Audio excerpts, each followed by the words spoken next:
Hello everyone, आज से हम एक और जीएस का नया सब्जेक्ट स्टार्ट करने वाले हैं। वो है Indian economy bye Ramesh Singh. ये भी एक टेक्स्ट बुक है जो कि इकोनॉमिक्स के बेसिक्स को समझने के लिए और जो वेरियस कॉन्सेप्ट है उसको समझने के लिए आपको हेल्प करेंगे। So let's start.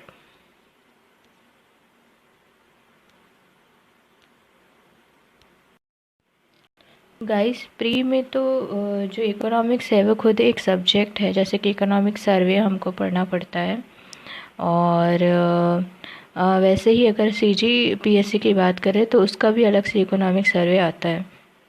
तो इकोनॉमिक्स बहुत इंटीग्रल पार्ट हो जाता है आपके preliminary examination as well as mains examination. Mains का जो पेपर 4 है उसमें इकोनॉमिक्स इन्वॉल्व है। जैसे कि आप देखिए, इसमें लिखा है technology, economic development, biodiversity, environment. तो paper 4 of UPSC consist of the subject economics. Guys देखिए, जैसे कि इसमें चैप्टर 1 जो है उसमें बहुत सारे टॉपिक्स हैं। इसमें से हम सेलेक्टिव टॉपिक्स करेंगे क्योंकि हमको बेसिक्स सीखना है। बेसिक्स के बाद फिर हम इकोनॉमिक सर्वे अगर हम स्टडी करना चाहेंगे तो बहुत आसानी से हो जाएगा। सारे टॉपिक्स कवर करना बहुत मुश्किल है, लेकिन जो इम्पोर्टेंट है और जो ज़रूरी टॉपिक्स है उसको हम ज़रूर करेंगे। जैसे कि देखिए, आप चैप्टर 1 में टॉपिक्स हैं organising an economy, role of the state in the economy, Washington consensus, sectors of economy, types of economy और idea of the national income. National income अगर हमको निकालना है तो क्या क्या कॉन्सेप्ट लगेंगे और क्या क्या टर्मिनोलॉजीज हमको पता होनी चाहिए, तो वो दिया है। जैसे कि GDP, NDP, GNP, NNP etcetera. हम चैप्टर वाइज चलेंगे और जो जो इम्पॉर्टेंट टॉपिक्स होंगे मैं उनको कवर करते जाऊंगी। आज हम चैप्टर 1 का फर्स्ट टॉपिक स्टार्ट करते हैं। गाइस, जैसे कि इसमें फर्स्ट कोटेशन दिया हुआ है, आप इसको देखिए। Economics is the study of how goods and services are produced, distributed and consumed as resources are always short in supply. मतलब ये कहना चाह रहा है कि effective utilization of available resources, कम से कम संसाधनों का दोहन और उनको कैसे यूज़ करना ताकि वे फ्यूचर पर्पस के लिए भी फ्यूचर यूज़ या पर्पस के लिए भी बचे रहें, और इसी को कहते हैं हम सस्टेनेबल डेवलपमेंट। तो यही कॉन्सेप्ट हमारी इकोनॉमिक्स भी फॉलो करती है। इकोनॉमिक्स एक स्टडी है और इकोनॉमी जो होता है वो किसी भी कंट्री के नाम के साथ में लगता है, जैसे कि Indian economy, British economy, American economy. But economics एक स्टडी है जिसको जो किसी भी कंट्री में अप्लाई होती है। तो वैसे ही ब्रिटिश इकोनॉमिस्ट थे, उन्होंने एक कोटेशन दिया था 1935 में। इस कोटेशन को आप यूज़ कर सकते हैं अपने आंसर राइटिंग में, बहुत अच्छा है। गाइस, जैसे कि अभी मैंने आपको बताया था कि इकोनॉमिक्स क्या है, एक स्टडी है। तो फर्स्ट पॉइंट इसमें देख लीजिए, इकोनॉमिक्स एज डिसिप्लिन हम देख रहे हैं। उसका फर्स्ट पॉइंट देखिए कि इकोनॉमिक एक ऐसी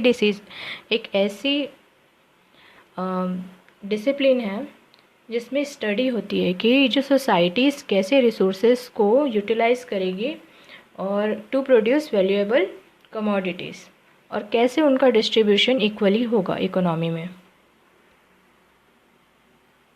फर्स्ट पॉइंट ये आप स्टडी कर सकते हैं कि economics is the study of how society use the scarce resources.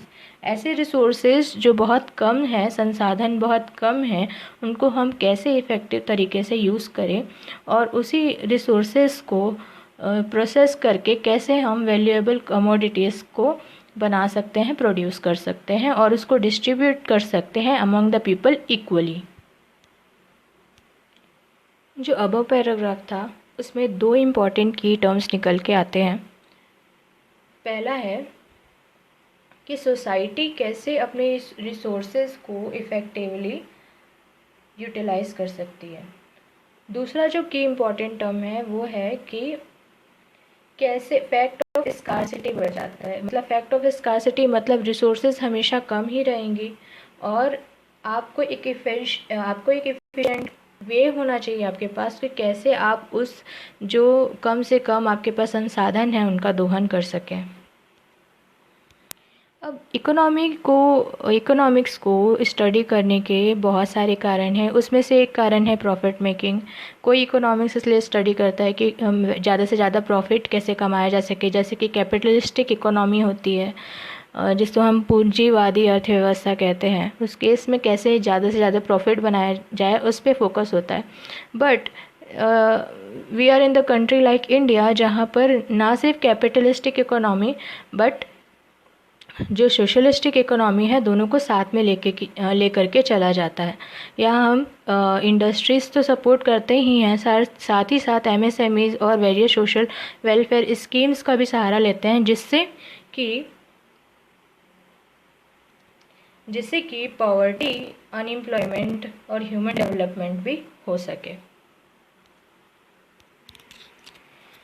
अब देखिए एक और इम्पॉर्टेंट टॉपिक आया है, यह है डिस्ट्रीब्यूशन नेटवर्क मॉडल्स। अब ये डिस्ट्रीब्यूशन नेटवर्क मॉडल है क्या, जैसे कि आपने पीडीएस तो सुना ही होगा। इसमें क्या होता है कि कुछ ऐसे गुड्स हैं जो कि सीरियल्स हैं जो कि गवर्नमेंट प्रोवाइड करती हैं, जो पॉवर्टी लाइन के नीचे रहते हैं लोग, उनको जो नेसेसरी गुड्स हैं उसकी सप्लाई होती है पर मंथ। और इसके लिए पीडीएस जो है वो शॉप्स होती हैं, फेयर प्राइस शॉप कहते हैं जिसे हम, अब जो पूरा ऑनलाइन हो गया है ये सिस्टम। तो ये जो है डिस्ट्रीब्यूशन का नेटवर्क कैसे अलग अलग सिचुएशन में वर्क करता है। तो इसकी 3 कैटेगरीज हैं, वो मैं आपको बताती हूँ। पहला है स्टेट, दूसरा है मार्केट, तीसरा है स्टेट मार्केट मिक्स।